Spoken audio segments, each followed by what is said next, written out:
Hello viewers, welcome to my channel. আজকে আমি যে বিষয়টি নিয়ে আলোচনা করব সেটি হলো ক্লাস 6-এর ইংরেজি বিষয়ের মডেল অ্যাক্টিভিটি টাস্ক, যেটি তোমাদের অক্টোবর মাসে স্কুল থেকে দেওয়া হয়েছিল। এই টাস্কটি আজকে আমি তোমাদের সলভ করে দেখিয়ে দেব। তার আগে তোমরা যারা এখনো চ্যানেলটিকে সাবস্ক্রাইব করোনি তারা প্লিজ চ্যানেলটিকে সাবস্ক্রাইব করে নিও, আর পাশে রাখা যে বেল আইকনটি আছে সেটিকে প্রেস করে রেখো, তাহলে যখনই আমি ভিডিও আপলোড করব তার নোটিফিকেশন তোমরা পেয়ে যাবে। প্রথমে কি বলেছে দেখে নাও। Read the following passage and answer the questions that follow. প্যাসেজটি পড়ে নিয়ে নিচে দেওয়া প্রশ্নগুলির উত্তর দাও।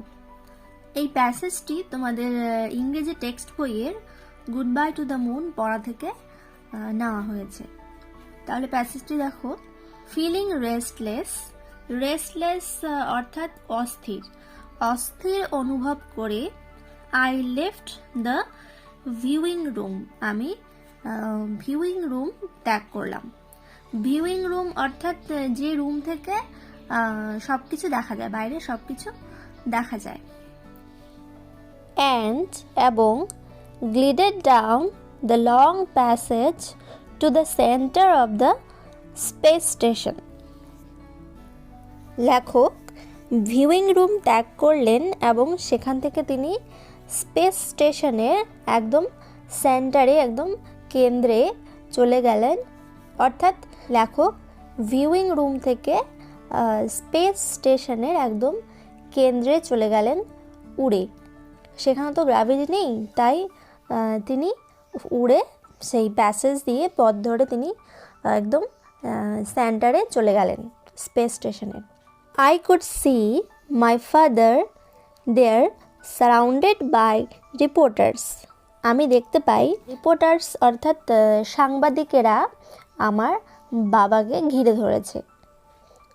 I came back to the view room. আমি আবার সেই ভিউ রুমে চলে এলাম। which was empty, যেটা ছিল খালি। I looked out into space. আমি শূন্যের দিকে তাকালাম। My moon, my home appeared very small now. আমার চাঁদ আমার বাড়িকে এখন খুব ছোট দেখাচ্ছিল। At home, বাড়িতে kids would be getting ready for the party. বাচ্চারা বাড়িতে অর্থাৎ মুনে তারা কি করছে? পার্টির জন্য রেডি হচ্ছে। There's always been a party at sunrise. সেখানে চাঁদে সব সময় কী হতো? সূর্যোদয়ের সময় একটা পার্টি হতো। অ্যাকচুয়ালি লেখক জন্মেছিলেন চাঁদে এবং স্পেস স্টেশন থেকে তিনি তার বাড়ি চাঁদকে মিস করছিলেন। The sun rose only 12 or 13 times a year. সেখানে বছরে 12 বা 13 বার সূর্য দেখা দিত, অর্থাৎ সূর্যোদয় হতো। সো তাই it was something special for us, তাই এটা আমাদের কাছে ছিল একটি বিশেষ ব্যাপার। The sunlight crept slowly across the surface of the moon. সূর্যকিরণ ধীরে ধীরে চাঁদের যে সারফেস, চাঁদের উপরিভাগে ধীরে ধীরে সূর্যের আলো পড়তো। আনটিল, যতক্ষণ না ফাইনালি নাইট ওয়াজ গন, যতক্ষণ না রাত্রি শেষ হতো। এবার এতে কি বলেছে দেখো। কমপ্লিট দ্য ফলোয়িং সেন্টেন্সেস, নিচের সেন্টেন্সগুলিকে কমপ্লিট করো with information from the passage. Passage থেকে তথ্য নিয়ে এই সেন্টেন্সগুলিকে কমপ্লিট করো। দেখো এখানে 3টি সেন্টেন্স দেওয়া আছে, 1 নম্বর করে 3 নম্বর। প্রথম সেন্টেন্সটি দেখো। The narrator left the viewing room because, লেখক ভিউইং রুম ত্যাগ করেছিলেন কারণ। এর আনসারটি তোমরা প্রথম লাইনেই পেয়ে যাবে। এখানে দেখো, feeling restless I left the viewing room. অস্থির অনুভব করে লেখক কী করলেন, ভিউইং রুম ত্যাগ করলেন। তাহলে আনসার লিখবে the narrator left the viewing room because he was feeling restless. এবার পরের সেন্টেন্সটি দেখো, he could not talk to his father as, সে অর্থাৎ লেখক তার বাবার সাথে কথা বলতে পারেনি, যেহেতু আনসারটি পেয়ে যাবে এই লাইন থেকে, I could see my father there surrounded by reporters. তাহলে তোমরা আনসার লিখবে he could not talk to his father as his father was surrounded by reporters. সে তার বাবার সাথে কথা বলতে পারেনি যেহেতু সাংবাদিকেরা তার বাবাকে ঘিরে ধরেছিল। এবার পরের সেন্টেন্সটি দেখো, sunlight crept on the moon's surface. সূর্যকিরণ চাঁদের ওপরে পড়েছিল, আনটিল যতক্ষণ না, দেখো তোমরা এই লাইনে আনসার পেয়ে যাবে, the sunlight crept slowly across the surface of the moon until finally night was gone. তাহলে তোমরা আনসার লিখবে sunlight crept on the moon's surface until finally night was gone. এবার বিতে দেখো কি বলেছে, আনসার দ্য ফলোয়িং কোয়েশ্চেন্স, নিচে দেওয়া প্রশ্নগুলির উত্তর দাও। 3টি প্রশ্ন আছে, 2 নম্বর করে 6 নম্বর। প্রথম প্রশ্নটি দেখো, how did the moon appear to the narrator. ন্যারেটরের কাছে অর্থাৎ লেখকের কাছে চাঁদটিকে কেমন দেখাচ্ছিল। তাহলে তোমরা আনসার লিখবে the moon appeared very small to the narrator. লেখকের কাছে চাঁদটিকে খুব ছোট মনে হচ্ছিল। 2 নম্বর প্রশ্ন দেখো, when would there be a party in moon। চাঁদে কখন একটি পার্টি হতো। তাহলে এর আনসার তোমরা লিখবে there's always been a party at sunrise। সূর্যোদয়ের সময় সেখানে সর্বদা একটি পার্টি হতো। Question number 3, why was the sunrise special for the residents of moon। চাঁদবাসীদের কাছে সূর্য ওঠা কেন স্পেশাল ছিল, কেন তাদের কাছে বিশেষ ব্যাপার ছিল। আনসার লিখবে the sunrise was special for the residents of moon because the sun rose only 12 or 13 times a year। চাঁদবাসীদের কাছে এজন্যই সূর্যোদয় স্পেশাল ছিল, কারণ সেখানে বছরে 12 অথবা 13 বার সূর্যোদয় হতো। এবার 2 প্রশ্নগুলি দেখো, ডু অ্যাজ ডিরেক্টেড।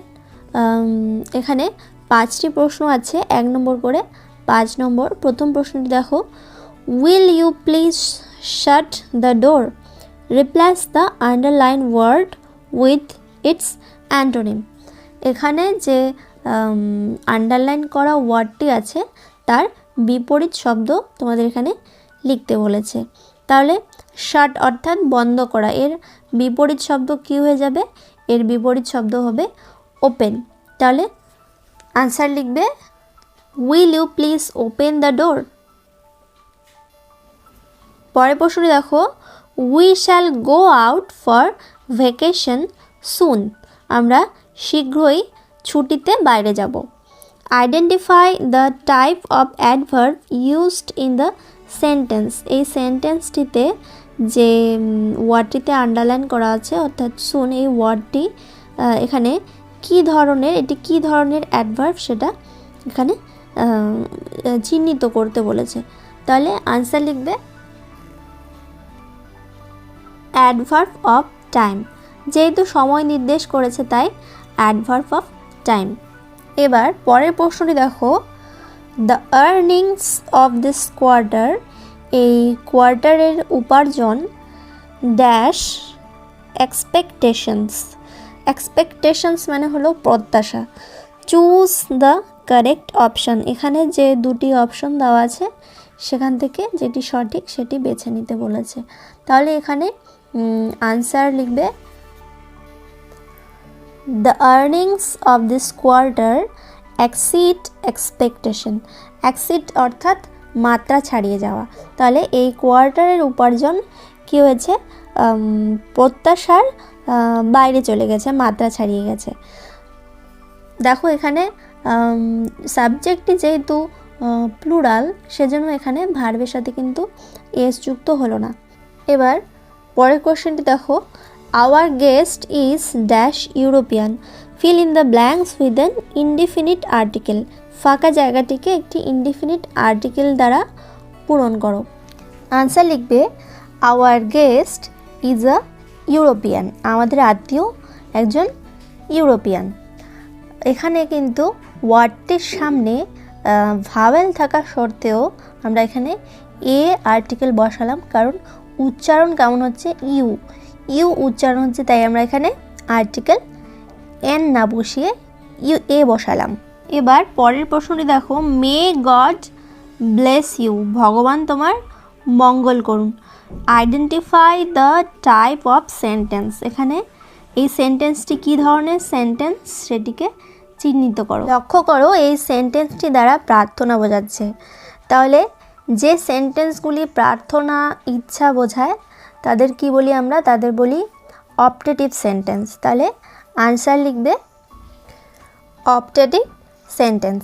এবার 3 কি বলেছে দেখে নাও, develop a story in about 60 words using the following outlines. এখানে যে পয়েন্টসগুলি দেওয়া আছে, আউটলাইন্সগুলি দেওয়া আছে, সেগুলি ইউজ করে একটি স্টোরি লেখো 60টি শব্দের মধ্যে। Add a suitable title to your story, তোমার গল্পটিকে একটি উপযুক্ত টাইটেল লেখো। তোমরা তোমাদের ইচ্ছে মতো একটি টাইটেল দিতে পারো। Once a greedy dog went to the shop of a bazaar. একদা একটি লোভী কুকুর একটি কসাই অর্থাৎ মাংস বিক্রেতার দোকানে গিয়েছিল। He stole a piece of meat from there, সে সেখান থেকে অর্থাৎ দোকান থেকে একটি মাংসের টুকরো চুরি করেছিল। অ্যান্ড এবং র্যান অ্যাওয়ে, এবং সেখান থেকে পালিয়ে গেছিল। There was a bridge on the way to his home, তার বাড়ি যাওয়ার পথে কি ছিল, একটি ব্রিজ ছিল। When he started crossing it, যখন সে এই ব্রিজটিকে পার করা শুরু করলো, এই ব্রিজটি পার হতে শুরু করলো, he saw his reflection in the water, সে জলের মধ্যে তার প্রতিবিম্ব দেখতে পেল, অর্থাৎ তার ছবি দেখতে পেল। দ্য ডগ থট দ্যাট, কুকুরটি ভেবেছিল যে there was another dog with a bone in water, সে ভেবেছিল যে জলের মধ্যে অন্য একটি কুকুর হাড় নিয়ে সেখানে দাঁড়িয়ে আছে। He wanted to get that other বোন টু, সে কুকুরটি সেই অন্য হাড়টিকেও পেতে চাইল। সো তাই he started barking at his own reflection, তাই সে কি করলো, সে নিজের প্রতিবিম্বের দিকে তাকিয়ে সে চিৎকার করা শুরু করলো, ডাক দেওয়া শুরু করলো, অর্থাৎ ঘেউ ঘেউ করা শুরু করলো। হিজ বোন ফেল ইন ওয়াটার, তার যে মুখে যে হাড়টি ছিল সেটি জলের মধ্যে পড়ে গেল। As soon as he opened his mouth, যখনই সে তার মুখটি খুলল তখনই তার মুখের যে হাড়টি সেটি জলের মধ্যে পড়ে গেল। The greedy dog lost his bone, লোভী কুকুরটি সেই হাড়টি হারিয়ে ফেলল।